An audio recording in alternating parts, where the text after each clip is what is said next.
는 찬양의 시입니다. 특별히 하나님이 창조하신 것들에 대한 찬양을 담고 있습니다.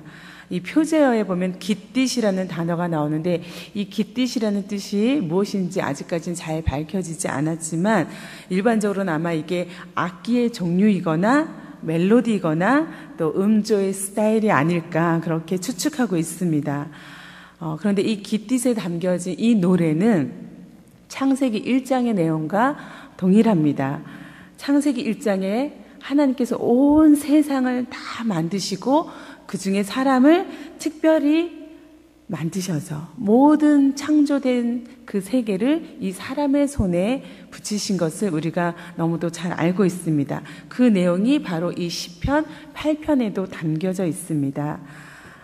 이 시인은 창조하신 그 하나님, 온 세계를 만드시고 특별히 사람을 만드신 하나님 앞에 찬양의 고백을 드리면서 우리 인간을, 사람을 하나님이 얼마나 존귀케 하셨는지를 다시 한번 찬양하고 있습니다. 이 찬양이, 이 고백이 여러분과 저의 고백이 되기를 간절히 소원합니다. 시편 8편 1절의 말씀을 우리가 다시 한번 보면 시인은 이렇게 노래합니다.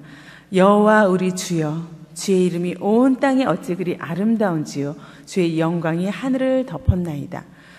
온 땅에 주님의 이름이 새겨져 있습니다.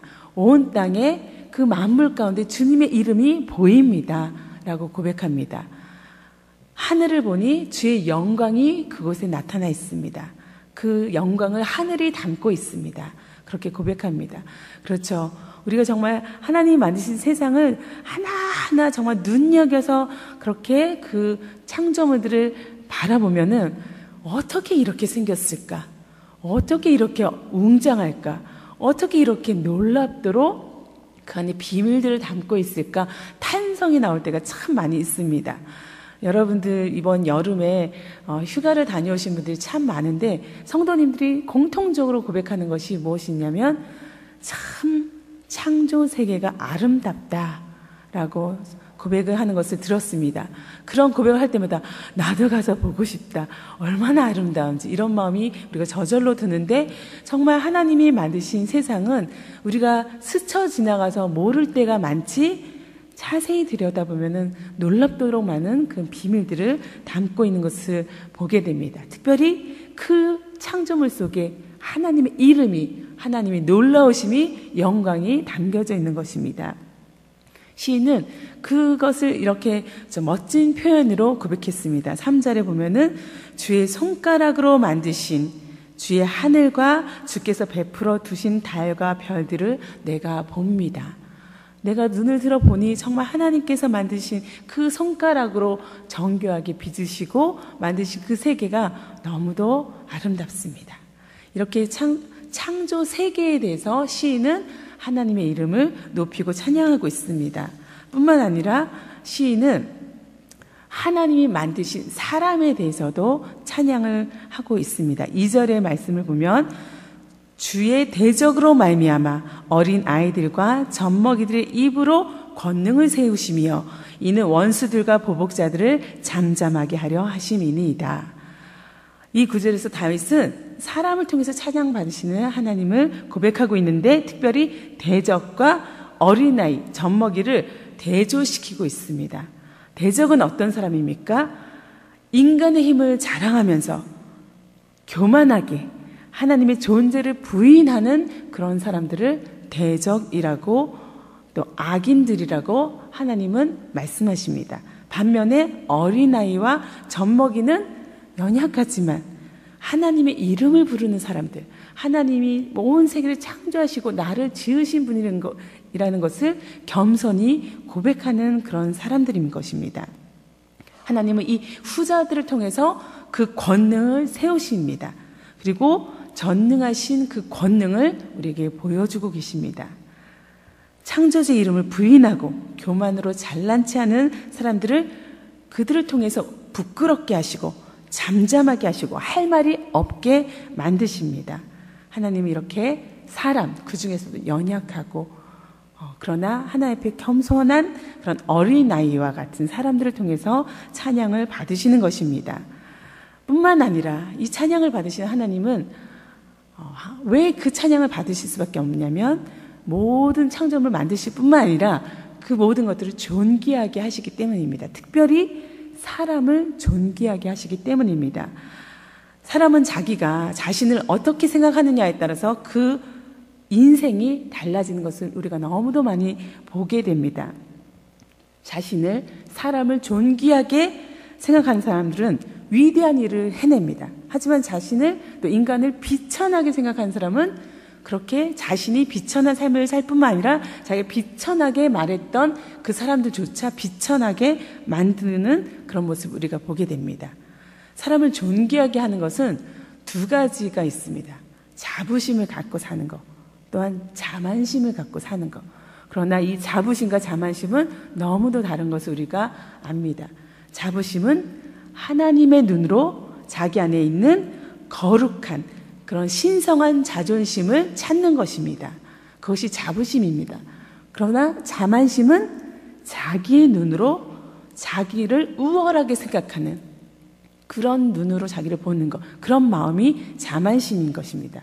하나님은 우리에게 자만심이 아니라 자부심을 갖도록 그렇게 존귀케 하신 분입니다. 그것을 우리가 어떻게 하냐면 4절의 말씀을 통해서 알 수 있습니다.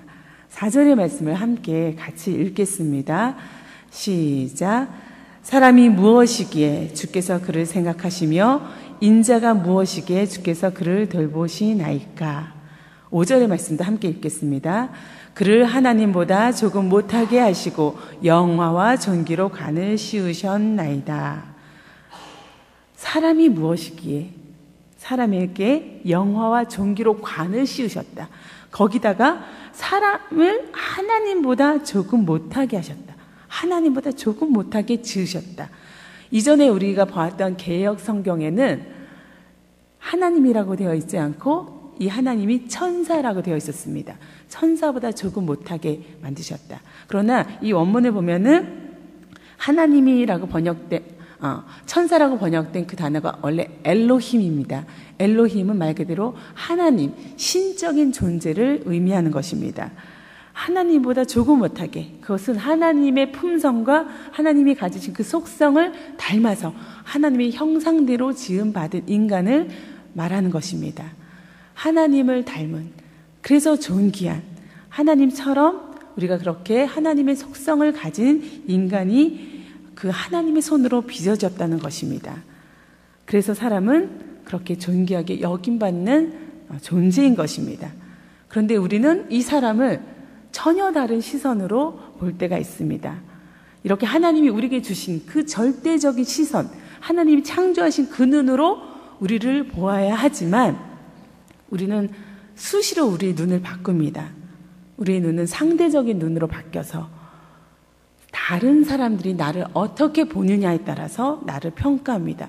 누가 나를 어떻게 소문내고 다니느냐, 어떻게 마구 질밟느냐에 따라서 내가 마치 정말 그렇게 된 것처럼 자기를 생각하는 경우가 있습니다.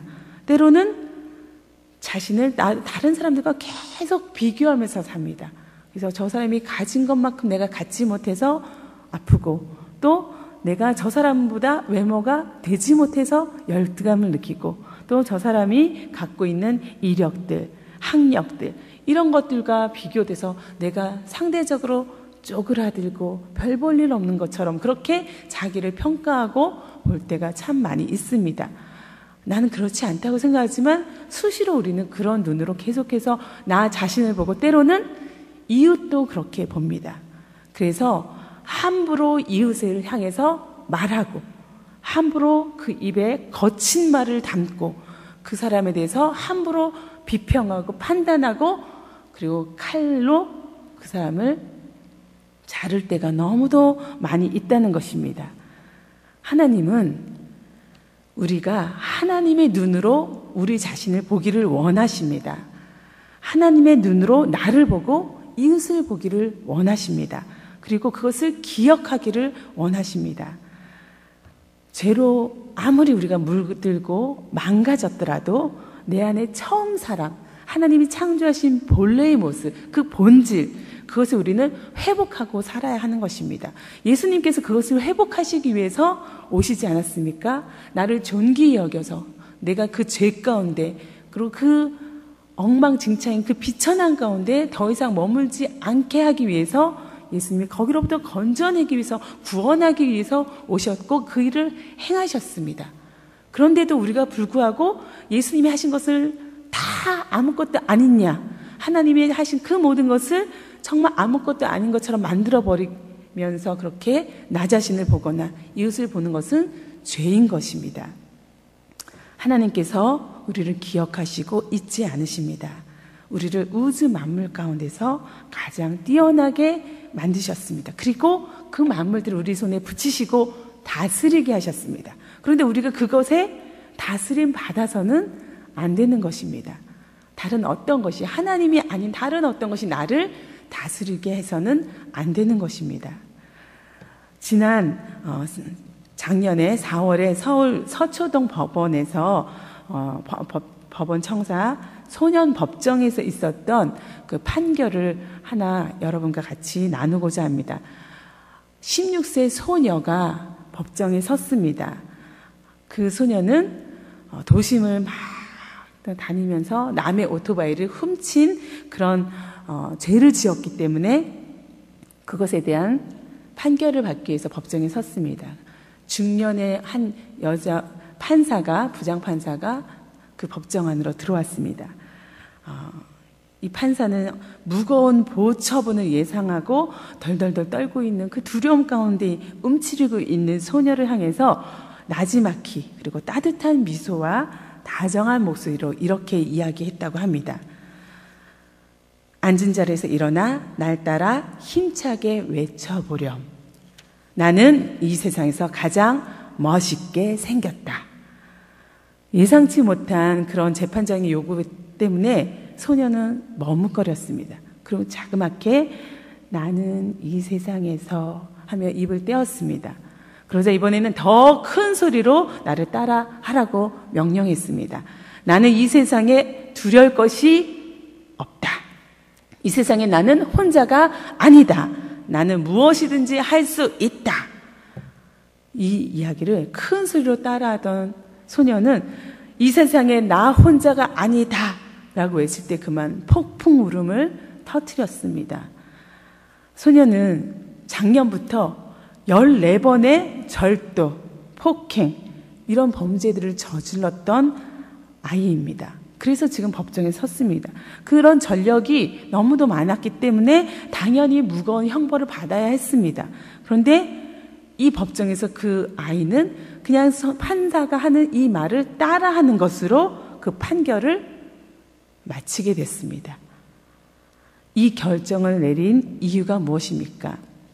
이 아이는 작년 초까지만 해도 학교에서 열심히 공부하고 상위권의 성적을 유지하면서 앞으로 간호사가 되겠다라고 그렇게 작정하고 열심히 살았던 그런 평범한 아이였습니다. 그런데 그 아이가 어느 날 하굣길에 정말 거친 남학생들한테 끌려가서 집단 폭행을 당했다고 합니다. 그 이후로 이 아이의 삶이 완전히 송두리째 바뀌게 된 것입니다. 그 아이는 이 일로 인해서 병원에서 치료를 받아야 했고 홀 어머니는 몸의 일부가 마비되는 그런 일이 있었습니다. 이 아이는 그 이후로 마음을 잡지 못하고 방황하면서 정말 자기 인생을 함부로 굴렸습니다. 그리고 다른 아이들과 어울려 다니면서 이런 범죄를 저지르게 된 것입니다. 판사는 이 법정에 섰던 아이를 향해서 또 사람들을 향해서 말했습니다. 이 소녀는 가해자로 재판에 왔습니다. 그러나 이러한 일들로 아직 꽃을 피워보기도 전에 인생이 엉망이 되어서 망가진 것을 알면 누가 가해자라고 말할 수 있겠습니까? 이 소녀가 다시 세상에서 긍정적으로 살아갈 수 있는 유일한 방법은 잃어버린 자존감을 우리가 다시 찾아주는 것, 그것입니다. 라고 이야기했다고 합니다. 이 눈시울이 붉어진 판사는 또 눈물로 범벅이 된 이 아이를 법대 앞으로 불러내서 두 손을 하늘을 향해 딱 들어올리게 하면서 이렇게 말을 했습니다. 이 세상에서 누가 제일 중요할까요? 그건 바로 너야. 이 사실만 잊지 않는다면, 마음 같아서는 꼭 안아주고 싶지만 너와 나 사이에 법대가 있어서 오늘 이 정도밖에 할 수가 없구나, 그렇게 이야기했다고 합니다. 저는 이 판사의 말을 하나 더 보태고 싶습니다. 오늘 읽었던 이 말씀, 주께서는 사람을, 너를 하나님보다 조금 못하게 지으시고 그에게 영광과, 너에게 영광과 존귀와 왕관을 씌워주었다. 주께서 손수 지으신 만물을 사람, 너에게, 너가 다스리게 하시고 모든 것을 사람, 너의 발 아래 두었다. 그러니 너는 존귀한 자다. 이렇게 말해주고 싶습니다. 우리도 이 말을 나에게, 또 우리 이웃에게 해주어야 할 것입니다. 그 전에 하나님 앞에 감사하며 찬양을 올려드려야 할 것입니다. 사람은 하나님 앞에서만 자신의 본래의 모습을 찾을 수 있고 알 수 있습니다. 그 은혜를 알 때만 내 모습을 알게 되는 것입니다. 그 눈으로 나를 볼 때, 이웃을 볼 때 우리는 존귀하게 되는 것입니다. 그러니 자신에 대해서 함부로 말하지 마십시오. 뿐만 아니라 우리 이웃을 향해서, 내 지체에 대해서, 내 자녀에 대해서, 내 동역자들을 향해서 함부로 거칠게 다루지 마십시오. 그를 존귀하게, 정말 존귀하게, 하나님이 하신 것처럼, 예수님이 그렇게 우리를 대접하신 것처럼 그렇게 하십시오. 또 그렇게 하지 못하는 사람을 향해서 칼을 대는 것이 아니라 마음 아파하면서 함께 울어주고 함께 그를 위해서 기도해 주십시오. 그것이 하나님이 이 교회를 위해서, 교회를 통해서 하시고자 하시는 일인 것입니다.